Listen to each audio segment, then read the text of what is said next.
Hello guys, it's me गरिमा। आप सभी का एक बार फिर से स्वागत है मेरे इस movie explain and review channel में। वीडियो स्टार्ट करने से पहले एक रिक्वेस्ट है कि आप सभी मेरे चैनल को सब्सक्राइब करें और नोटिफिकेशन के लिए बेल आइकन प्रेस करें। चलिए तो वीडियो शुरू करते हैं। और अगर आपको ये वीडियो अच्छी लगे तो इसे शेयर करना ना भूलें और कमेंट सेक्शन में आप मुझे बता सकते हैं कि आपको ये वीडियो कैसी लगी और नेक्स्ट एक्सप्लेनेशन के लिए आप मुझे मूवी सजेस्ट कर सकते हैं। आज मैं ग्लास मूवी एक्सप्लेन करूंगी जो 2019 में रिलीज़ हुई है। ये American psychological super hero thriller film है। इसे लिखा और डायरेक्ट करा है एम नाइट श्यामलिन ने। ये मूवी अनब्रेकेबल और स्प्लिट का ही पार्ट है। ये अनब्रेकेबल के 20 साल के बाद की कहानी बताती है। हमने अनब्रेकेबल में देखा था डेविड एक शक्तिशाली ह्यूमन है जो कभी इंजर्ड नहीं होता और अगर वो किसी को टच कर ले तो उसके गलत काम, उसके गुनाह उसे दिख जाते हैं। एलाज प्राइस एक मास्टरमाइंड है। वो ये चाहता है कि सारे सुपर पावर वाले ह्यूमंस दुनिया के सामने आए, उनका एग्जिस्टेंस लोगों को पता चले। और स्प्लिट में हमने देखा था केविन को मल्टीपल पर्सनैलिटी डिसऑर्डर होता है और उसमें 24 पर्सनैलिटीज़ होती हैं। इसमें सबसे ज़्यादा पावरफुल पर्सनैलिटी बीस्ट की होती है। वो इंसान और जानवर का मिक्सचर होता है। वो स्कूल गर्ल्स को अक्सर किडनैप कर लेता था। जितनी भी लड़कियां उसने अभी तक किडनैप करी होती हैं उनमें से वो कैसी को जाने देता है। अब मिस्टर ग्लास में हम देखते हैं कि इसकी स्टोरी स्प्लिट के 4 हफ्ते बाद से शुरू होती है।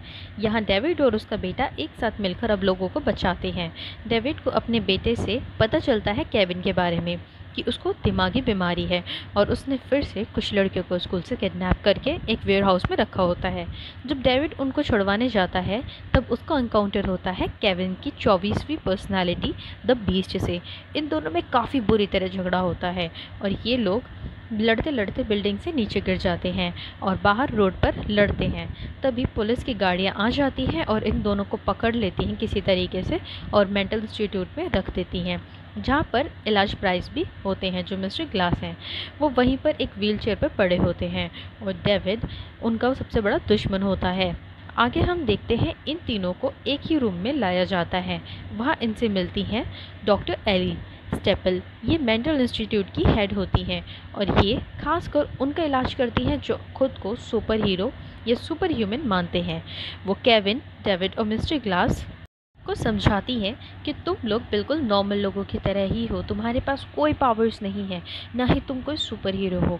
ये सब बस तुम्हारे माइंड में है और बस ये एक कोइंसिडेंस है और कुछ नहीं। तो वो ये बात शुरू करती है केविन से। उस टाइम मिस पेट्रिशिया वाली पर्सनैलिटी में होता है केविन। वो बोलती है मिस पेट्रिशिया से कि जो केविन की सबसे पावरफुल पर्सनैलिटी है बीस्ट, वो पावरफुल नहीं है।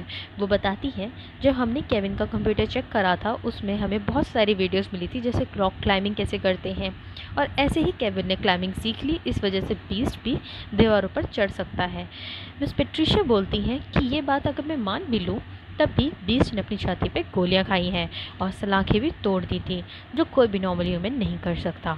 तो इसके एक्सप्लेनेशन में डॉक्टर एली बोलती हैं जिस गन से उसे शूट करा था वो गन बहुत पुरानी थी, उन में मॉइस्चर था। अगर उससे किसी को भी मारा जाता तो उसकी जान नहीं जाती, बस थोड़ी सी चोट लग सकती थी।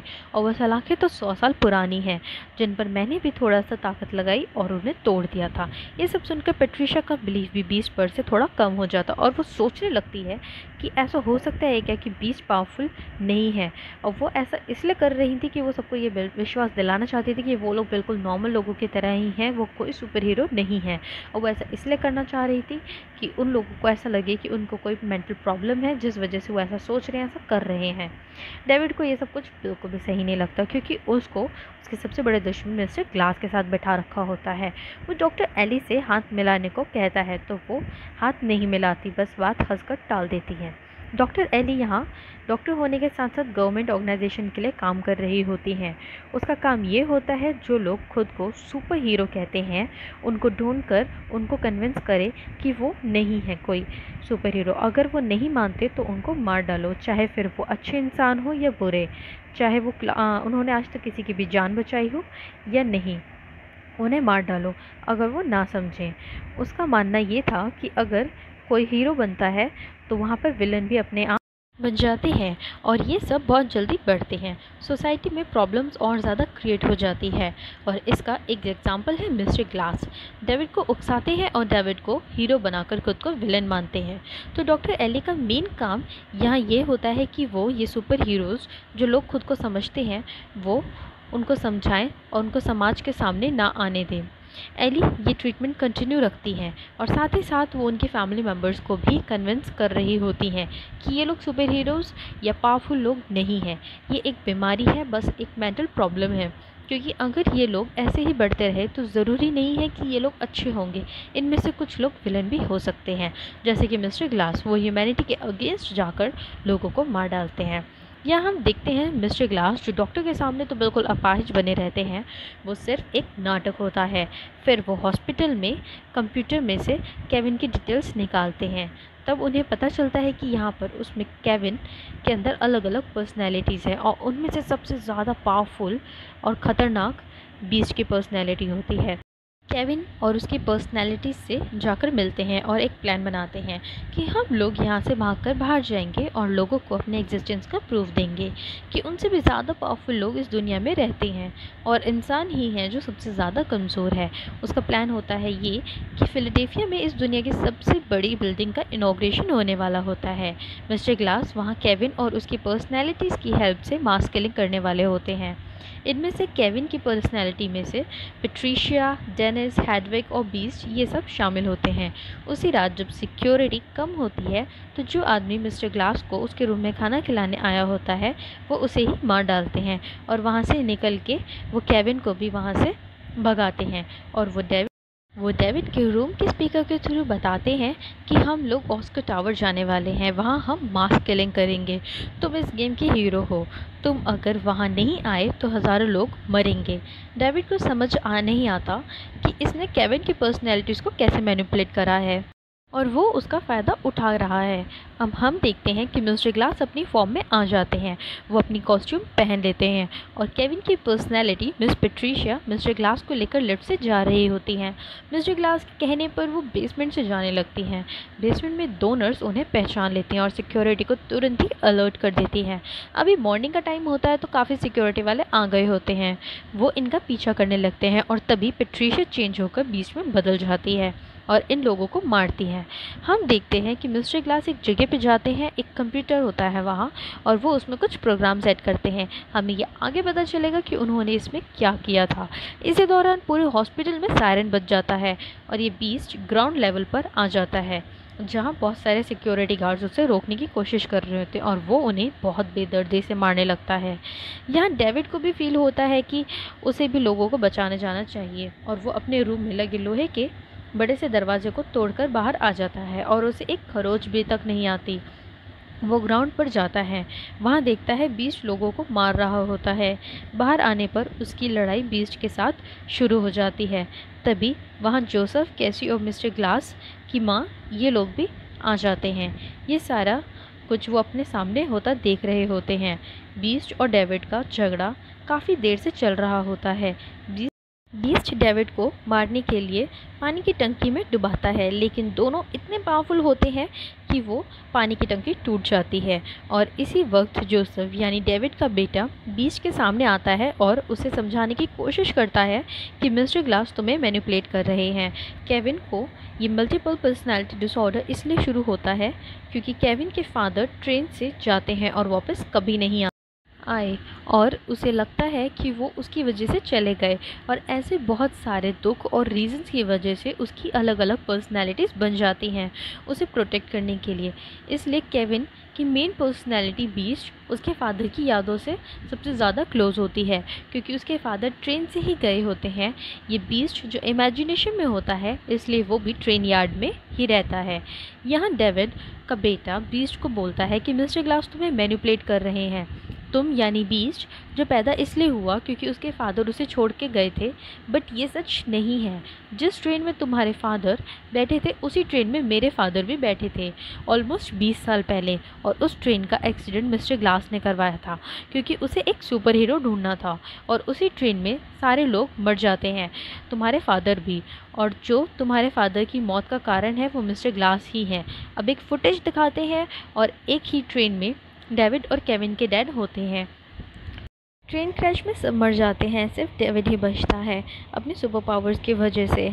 और इस वजह से केविन को मल्टीपल पर्सनैलिटी डिसऑर्डर की प्रॉब्लम शुरू हो गई थी, क्योंकि उसके डैड मर चुके थे और उसे लगा कि वो उसे छोड़ के जा चुके हैं। अब एज अ प्रूफ जोसेफ उसके पास एक मरे हुए लोगों की लिस्ट होती है, वो उसको दिखाता है, जिसमें उसके डैड का नाम भी होता है। ये देखकर बीस्ट बहुत भड़क जाता है और मिस्टर ग्लास के पास जाता है, लेकिन मिस्टर ग्लास उसे फिर से मैनिपुलेट करने लगते हैं कि मेरे काम सुपर हीरो ढूंढने का है, तुम भी मेरी वजह से ही पैदा हुए हो, क्योंकि केविन खुद को नहीं संभाल सकता था।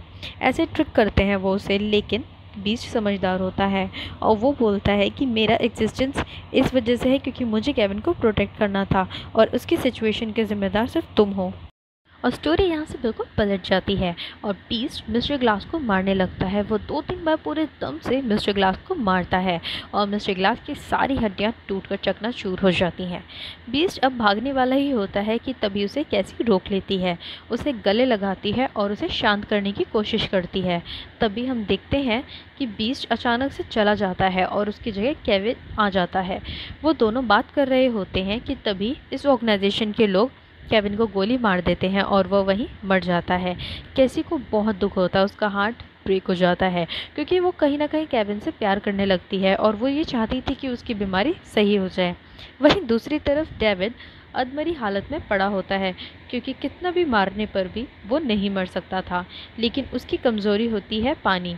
उसे पानी से काफ़ी डर लगता है और तभी हम देखते हैं कि डॉक्टर एली वहाँ आती हैं और वो आकर डेविड की तरफ हाथ बढ़ाती हैं और डेविड जब उनसे हाथ मिलाता है तब उनके हाथ पर एक क्लोव लीफ का टैटू होता है, जो उनकी सीक्रेट ऑर्गेनाइजेशन का होता है। तब वो अपनी सीक्रेट ऑर्गेनाइजेशन के बारे में उसे बताती हैं और वो ये बोलती हैं कि मैं तुम्हें नहीं मारना चाहती थी, लेकिन तुम्हारी सुपर पावर्स की वजह से इस दुनिया में और भी विलन पैदा हो सकते हैं, इस वजह से तुम्हें मारना ज़रूरी है।